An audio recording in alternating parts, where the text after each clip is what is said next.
and welcome to the Trucking Risk and Insurance Podcast. Today we're diving into the future of commercial transportation and the massive shift towards electrification. Joining us this week is Libby Edgar, the CFO of Greenlane, a company dedicated to building a nationwide network of EV charging stations specifically for the heavy-duty trucks. With 30 years of experience in the energy sector, Libby shares how Greenlane is moving beyond the private depots to create public on-the-go charging infrastructure that will keep Class 8 trucks moving across the country. Let's jump into the conversation. Welcome to the Trucking Risk and Insurance Podcast. Libby, welcome to the Trucking Risk and Insurance Podcast. Can you take a second and introduce yourself to our viewers and our listeners, please? Absolutely. So I am Libby Edgar. I'm the CFO of Greenlane.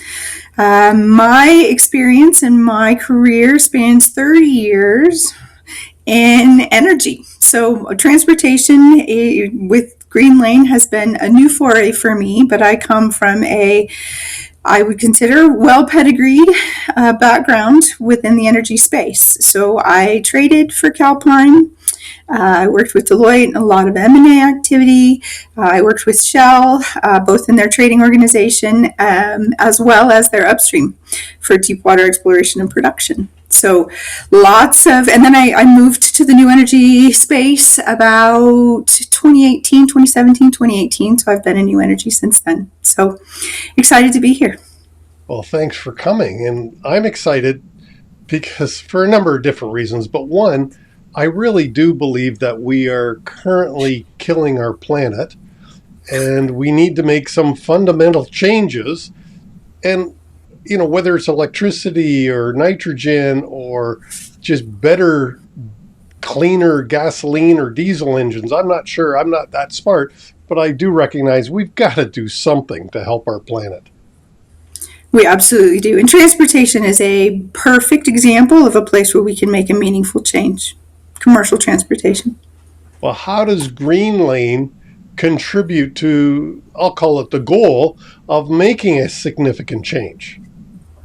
Yeah, so Greenlane, our mission is to develop and deploy a nationwide network of EV charging stations for medium and heavy duty commercial transportation. Again, as I mentioned, commercial transportation is one of the, if not the largest contributor to global emissions. And so it is a prime place for us, or prime target for us to focus on to make this transformation and to hopefully start to reverse some of the effects that we've had with carbon emissions. So we are building EV charging stations across the country. We're starting in Southern California, and we're going to be rapidly expanding across the I-10 and then into Texas, the Pacific Northwest, and eventually the Northeast to facilitate the transformation to electrification for commercial transportation.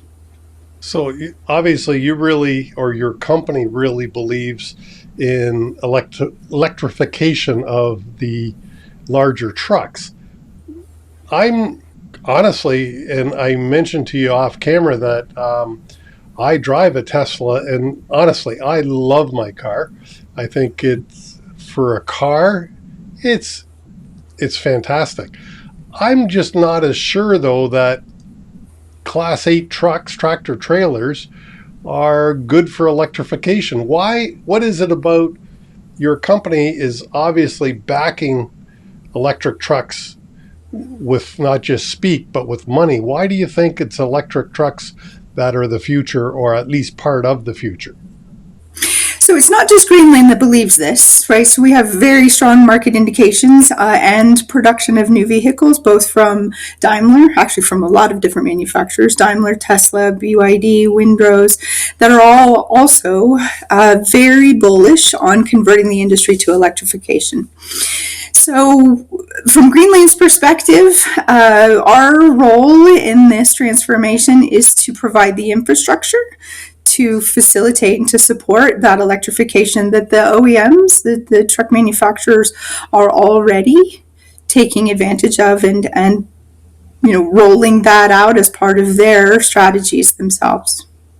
So how many And sorry, as I talk about unscripted questions, how many electric charging stations are there currently for trucks, if you know the answer, in, let's say, California? I don't know the answer to that one. I can tell you what we have, Okay. and I can tell you the differentiation that Greenlane offers from other charging providers, CPOs. Our mission and what we're building is public charging stations, whereas the majority of the charging stations that exist now are depots. So What's the ours is going to difference? be, yeah. So depots are sites chargers that are installed at shippers or fleets where they Oh, domicile, they come back, they charge always at that particular site because that is kind of their home base for their routes. We are intended to be on the go charging. We also do domiciling as well with our bobtail stalls, the overnight slower charging. But ours is intended to be much more on the go, to facilitate the longer haul, to facilitate just the routes that we're expecting the EV, and we're seeing, right, the EV trucks to be taking already. well, see, as I mentioned, I drive a Tesla, so you're talking about something similar to the Tesla infrastructure public chargers that are targeted at trucks. So, Correct. Yeah. Think about it like you're charging at your house and your garage is effectively a depot. right. Whereas if you go to the grocery store or someplace like that, that's on the go charging. That's what we do. See? Perfect. Now even I understand it. Well, you got to imagine. Anyways, the site designs that Greenlane is working with, how are they different than some of the other on-the-go chargers? Sure. So we have a series of different types of sites. Colton is our inaugural site that we opened in May of last year. We consider it to be a center. So it is a flagship site for us. It has a bit more beef to it. So we've got 41 chargers there. 29 of those are the bobtail stalls where we back in the trailer, or sorry, the tractor. And then we have 12 pull-through stalls or pull-through lanes for the tractor trailers to charge on the go. So that is what we consider our centers. Then we have plus sites, which are smaller sites. They're probably the 6 to 10 charger sites. The intent is for us to do what we consider a bolt-on. So a truck manufacturer or a dealership, or again, an existing truck stop, maybe we plop our chargers down with infrastructure that already exists to be able to, again, create this network effect for us and put more charging stations on the map that can serve the electric vehicles, these trucks. And then we have a smaller one, which we call an express site, which is 4 to 6 chargers, depending on, again, the location. So our mission is to get as many of these charging sites out there as possible in a paced manner and in a way that we're pacing the market, and as trucks are coming on the road, we don't want to overbuild and we don't want to underbuild, but creating the right infrastructure for the activity in the trucks that are on the road. Well, and yeah, since pretty much all the manufacturers are now bringing out some form of electric truck, they need a place to be charging. Now, how long does it take? And I'm sure here's a question that it depends on the manufacturer and how they've set up their unit, but how long does it take to charge a long haul truck? It depends. So we've got the bobtails, the overnight parking. Those are lower wattage chargers for Right. us. So they're slower charging speed. They're all still fast chargers, considered fast chargers. So we don't ever charge it.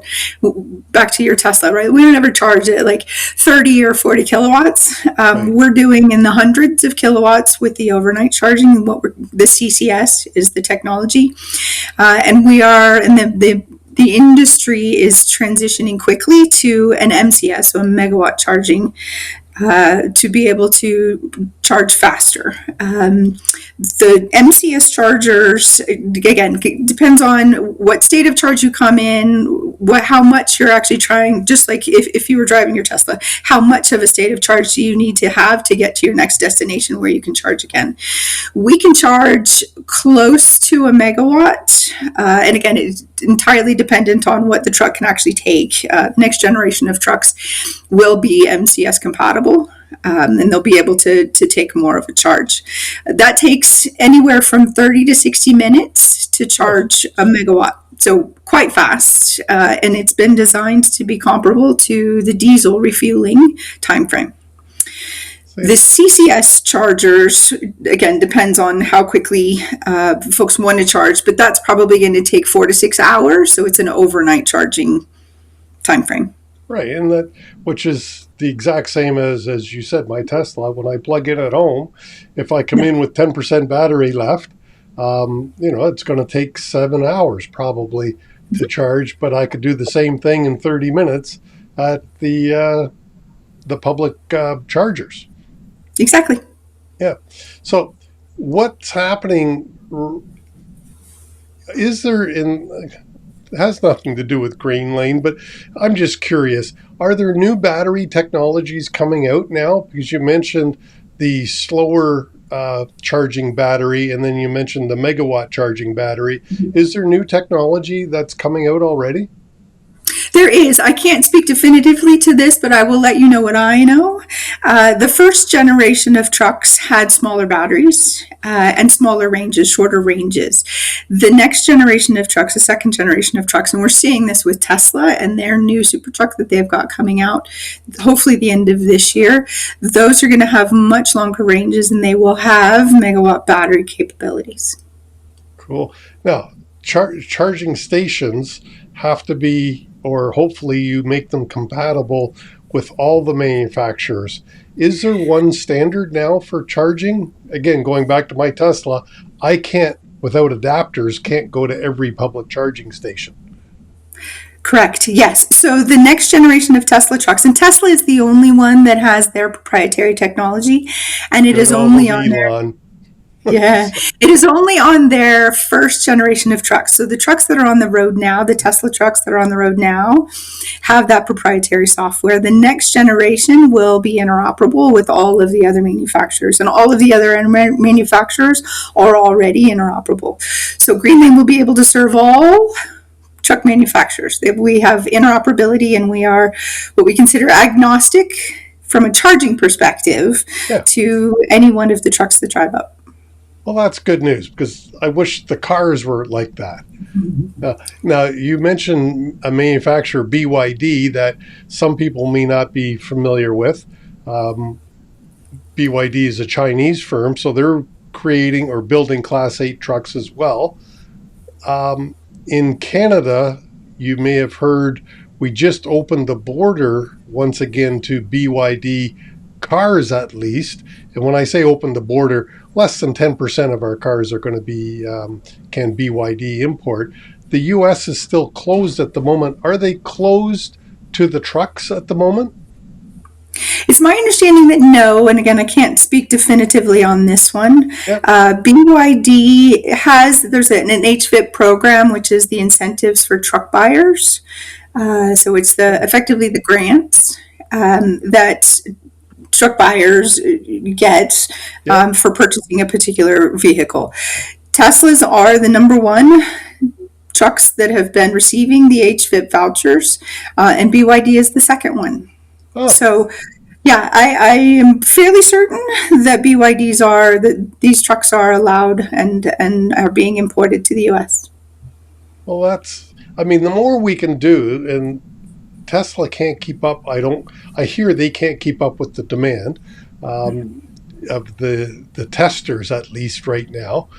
And everything I've read about the Tesla Semi, it is successful on the road, and it's able to do the job that it is hoped to be done. So, and as I say, driving a car with almost zero maintenance for the last 5 years is pretty exciting. The only maintenance I've done on my car is a little front end work as a ball joint went. So, virtually maintainless. So I'm excited about that. The cost of entry into this world, it's a big hurdle. While total cost of ownership remains an important consideration, what's the biggest barrier that you see in 2026? So Tesla is making really good grounds on making these trucks more affordable.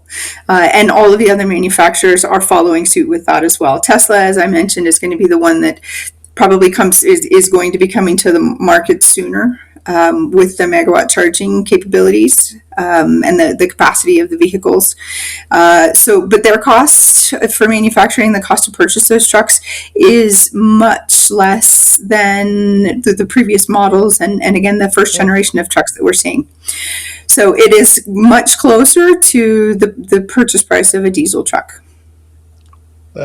Speaking of costs, one of the things that I've heard up here in Canada, at least, is to build the chargers themselves on private property.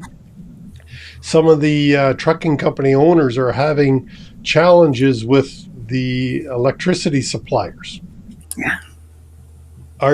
In California, are you having similar challenges with getting enough electricity to the chargers? So that is one of our biggest hurdles that we have, is just the availability of power at particular sites.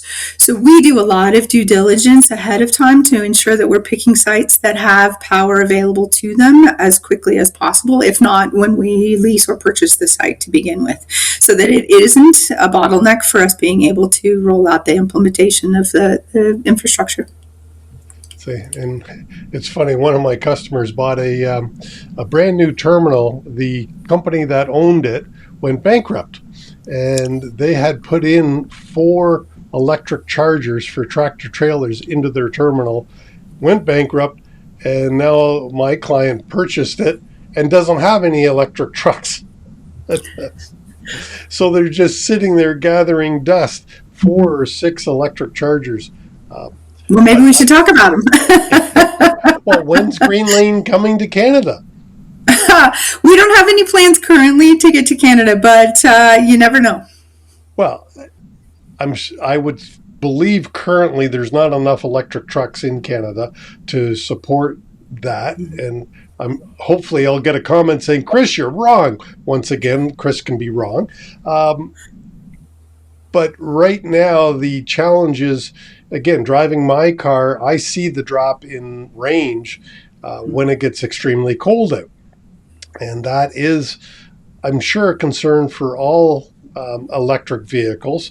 If you're up here in Canada, in Montana, any place that it gets cold, northern Michigan, range does deplete. And again, this isn't a Greenlane question, but you're closer to the industry than I am. Are they working on that problem? To my knowledge, they are. There are several factors that, to your point, decrease the range or, again, have impact on the performance of the batteries. So terrain also has a big impact on it. So if you're going up and down hills and mountains, and you know this, right, with the diesel, it definitely has an impact on the performance of the batteries as well. So this is definitely something that the manufacturers are aware of, and again, to my knowledge, it is something that they're focusing on to ensure that the vehicles do continue to get the range that they've been advertised to have. Libby, I know this from personal experience. Some people have range anxiety, whether it's a car or a truck. How is Greenlane addressing that? Or what are some of the solutions to that? Sure. So we have done fairly extensive testing with a couple of our manufacturers, BYD specifically, and Windrose both, where we have charged these particular vehicles at our Colton facility, and they've been able to make it about almost 300 miles to Phoenix on a single charge.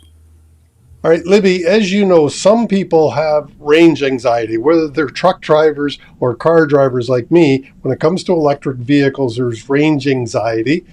Do you have any examples of successes of trucks in overcoming range?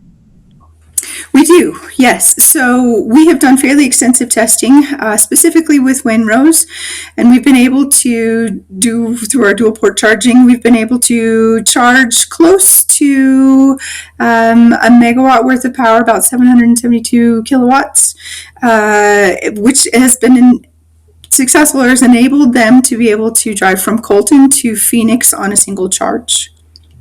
How many miles is Colton to Phoenix? It's almost 300 miles. On a single charge? On a single charge. Was an empty tractor trailer or loaded? No, that was loaded to a little over 70,000. Nice. 70,000. Yep. So it had about 70,000 pounds on it, a little more, and was able to achieve almost 300 miles. Correct. Yeah, it's pretty impressive. Yeah, I'd say that's impressive. Thank you. Elon has been very bold in saying 500-mile range fully loaded. If that's achievable, I think that's miraculous, for one. And two, it will be a very popular vehicle to be purchased, because with the lack of maintenance and everything else, it'll make it a profitable vehicle. And my God, we'll be doing something good for the planet, I hope. Yeah. But you need I've had the opportunity. Sorry. Go ahead. I was going to say, I've had the opportunity to drive a couple of these. I've driven an e-Cascadia, and then I've also been able to sit and take a ride in the Tesla. These things are absolutely amazing, beautiful pieces of machinery. And I've actually considered at some point when I retire becoming a truck driver just so that I can ride and drive one of these, because they are amazing pieces of machinery. Just the electric car that I drive is, as you say, it's pretty amazing. For those people who've never driven one, especially on a long trip, you punch in your destination and the software tells you when to charge, how long it's going to be at each charging station, so that you can really plan your trip out.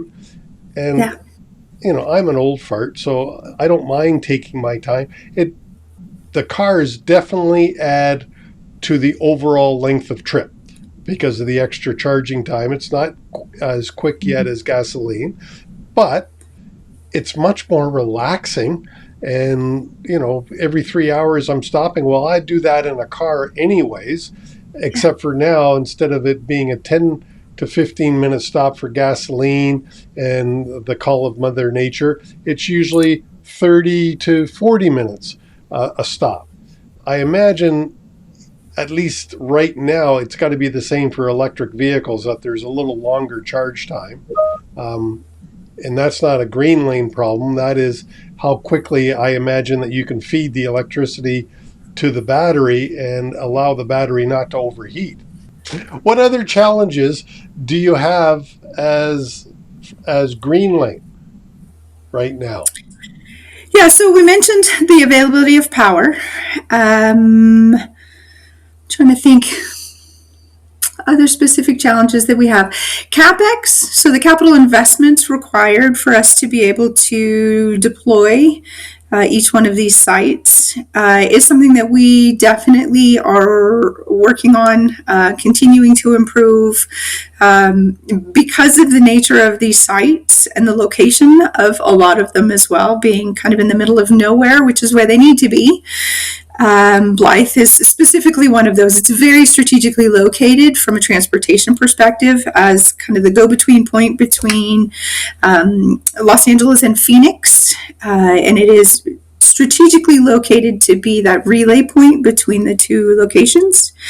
They're kind of in the middle of nowhere, and so getting, in construction companies to come out and do all of the work that's required at each one of these sites tends to be a challenge some of the time as well, and as you'd expect, some of the costs associated with that are incremental. So that is one of the challenges. We have a very strategic and I'll consider it aggressive approach to managing and maintaining the capital deployment that we have for each one of the sites. Utilization. So just the number of trucks that are on the road as well, and the adoption rate. So getting more trucks through our lanes is a huge focus for us as well. So I would say those are probably the three main drivers that we have at the Greenlane, from the Greenlane perspective, that really drive the success of the business. In some of the more popular Tesla locations, I can pull up, and some people will say it happens all the time. It happens rarely to me that I pull up and all the charging stations are full. Does that happen in the trucking industry currently? As you know, I see the problem being, how many trucks do you have and how many charging stations do you have in that one area, and how do you keep them properly balanced so that we have enough charging for the amount of trucks that are being purchased? Yeah, no, and Greenlane has developed a proprietary platform, we call it our ecosystem, that allows fleet managers and drivers to make reservations for their particular spot, for their favorite lane, so that they have certainty that they're going to be able to charge when they need to. And that reservation, is it time sensitive? It is, yeah. So it's like taking a flight, if you consider it the same way, right? So you sign up for a particular time frame at a particular location, and then the lanes, they're waiting for you. We have lane indicators that say if anybody wants to pull up, there's an X on there that says this one has a reservation. Please don't use this one. Use the one next door. See, now somebody's thinking out of the box. That's awesome. Because that would be, for the truck driver and the load, that would be one of the key considerations, is how quickly can I get fueled up? And if you have a reservation, obviously no waiting time, that helps a lot. So, yeah. Libby, as we wrap up here our talk about Greenlane, what else do we need to know about you or Greenlane and the future?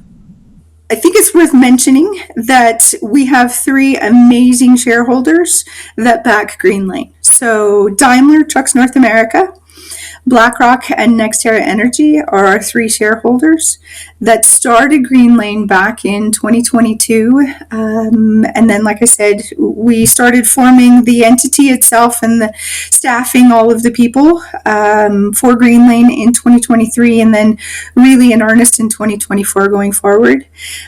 So we have an amazing set of shareholders that truly believe in the adoption of electrification for commercial transportation. And how are you noticing now, especially in California, are you noticing more electric trucks on the road? Absolutely. And we work with a lot of the dealerships. And again, Daimler has a lot of affiliation, as you'd expect, with a lot of the dealerships. And we are absolutely seeing more trucks being sold. We have lots of customers that are contacting us, especially with the announcement of our Blythe location, which is going to be the second one that we have open later this year. We have a lot of interest from, different fleets, even truck manufacturers that we do partnerships with, dealerships that we do partnerships as well, to provide, reduced cost or free charging for a certain period of time to, again, accelerate the adoption and the experience that drivers have with really understanding how easy this can be and will be as the infrastructure continues to roll out. Yeah. Well, I was just going to say, you caught my interest when you said free charging. Well, that's like getting free diesel fuel. Yeah. It's a major cost. Fuel is, whether it's electric or diesel. So if you said, I'm going to give you free fuel, I bet you've got some president's ears perking up. Now, not that Greenlane's giving it to them, but you said that was a combination of manufacturer. How did that work?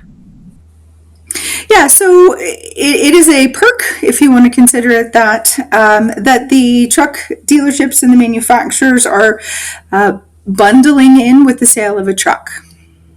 Yeah. So it's just like when you bought your Tesla, or folks now when they buy Teslas, the cars, you normally get, a month or 2 or 3 months worth of free charging at certain Yeah. Well, passenger vehicle charging sites. I missed all that. Before I bought my Tesla, when you bought a Tesla, you had unlimited free charging for life. And now that's gone away. And when I bought mine, I got no free charging.